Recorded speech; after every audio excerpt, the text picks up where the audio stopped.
Juno McGuff is a whip-smart, indie rock-loving teenager who finds herself in a precarious situation after a one-night stand with her friend Blaker. As Juno navigates the complexities of her unplanned pregnancy, she embarks on a journey to find the perfect adoptive parents for her unborn child. At the same time, Mark and Vanessa Loring are a suburban couple struggling with infertility and eager to start a family. As a 16-year-old schoolgirl, she can't keep hiding this from her father and stepmother. What was Mac McGuff, Juno's father's reaction? Will Bleecker, Juno's friend and father of her child, step up to support Juno during this difficult time? As Juno forms an unlikely bond with the Lorings, she must confront her feelings about motherhood, identity, and the future. Will Vanessa's desire to become a mother and her complicated relationship with Mark create tension in her interactions with Juno? Who's gonna be the newborn's mother, Juno or Vanessa? Let's watch what happened in the movie Juno through its recap. Welcome to Movie Spotlight.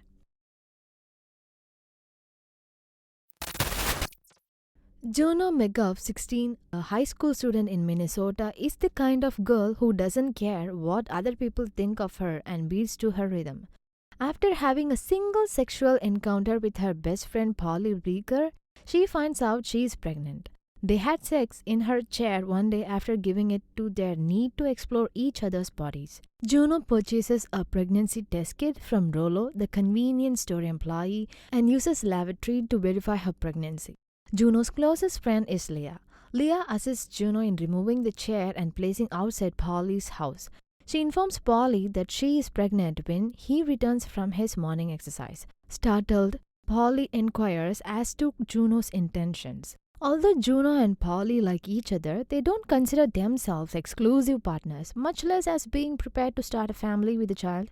Despite this, Polly lets Juno make all the decisions regarding the child. Despite her desire to avoid becoming pregnant, Juno realistic about her circumstances. At first, she thinks about getting an abortion. Juno's father, Mac, who currently works for Hitchback, was formerly in the army. Juno's mother, who resides in Texas with her husband and his 3 children, is divorced from Mac. Juno's stepmother, Bren, is a puppy lover and nail salon owner. She meets a school friend, Soo Chin, outside a pitiful 1% pro-life vigil while going to a local clinic sponsored by a women's organization. However, the bureaucratic and dictatorial attitudes of the clinic staff repel Juno once she enters. A lengthy document asking her to list all of her sexual experiences is provided to her. They had these awful magazines with water stains and the place smelled like a dentist's office.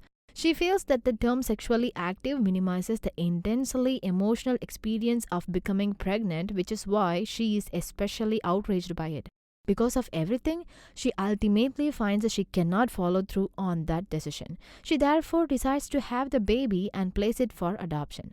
Juno looks through penny savers classified with her friend Leah's assistant and locates a couple she believes will make a good home. Through the ad, the pair seems ideal and lovely to Juno, and they have also agreed to cover her medical costs. For 5 years, they have been trying to conceive, but before that, she must inform her stepmother Bren and father Mac that she is expecting a child. Finally, she shares this with Bren and Mac, who support her. Mac and Bren are also realistic about Juno's circumstances, even though they would have liked it if she was abusing drugs or had been expelled from school. Bren is very supportive, takes responsibility for her and her unborn child's health, and starts Juno on prenatal drugs. Meeting the potential parents of the unborn child is the next stage. Juno discovered and sorted a suburban yuppie couple, Mark and Vanessa Loring, from the penny saver ad section. Juno consents to a closed adoption after meeting Mark and Vanessa Loring at their opulent house with Mac. Juno chooses to sign a closed adoption agreement with the Lorings instead of an open one, which means she won't be able to contact the child once she relinquishes it. She starts that she wants the kid to be with parents who would love and care for it and declines any further payment. Vanessa strikes as being quite serious and yearning for the baby. Juno has discovered someone who seems like a kindred soul in Mark, with whom she shares a passion for grunge music. Having put aside his rock band days, now limited to souvenirs on display in the one room of the house Vanessa has set aside for Mark's stuff. Mark now works from home, writing lyrics for commercials. Juno visits Mark to show the scanned image of the baby from her womb, and the two of them enjoy horror films and grudge music. She also enjoys the Lawrence. The person is the partnership who seems most ready to have a child is Vanessa, who is slightly more rigid. Vanessa informs Juno that they previously experienced a circumstance in which the birth mother abruptly changed her mind and cancelled the entire process. Juno vows not to act in that manner. Juno is cautioned by Brent that Mark is married and that she should not visit him without telling him beforehand, so that Vanessa can be present. As the pregnancy progresses, Juno battles her feelings for Pauli, the baby's father, who is obviously in love with her. In a shopping mall, Juno and Leah encounter Vanessa relaxing with the child. Juno urges her to speak to her unborn child, which obligingly kicks for her. Juno observes Vanessa's complete devotion to the child and her eagerness for its arrival. According to Leah, boys suffer more when having sex with a girl. The boys intend to travel from Benihana to Vijay parents' cabin for the prom, Leah mentions. Although Juno appears unconcerned about Pauli, she confronts him angrily after discovering he has asked another girl to go to the prom. Pauli informs Juno that she broke his heart and reminds her that she asked them to keep their distance. Juno revisits Mark shortly before her child's birth, and their conversation turns emotional. Then Mark informs her that he is leaving Vanessa. Juno was shocked because she wanted them to care for the baby as if they were a perfect couple. After she is terrified by this news, Mark asks Juno, "How do you think of me?"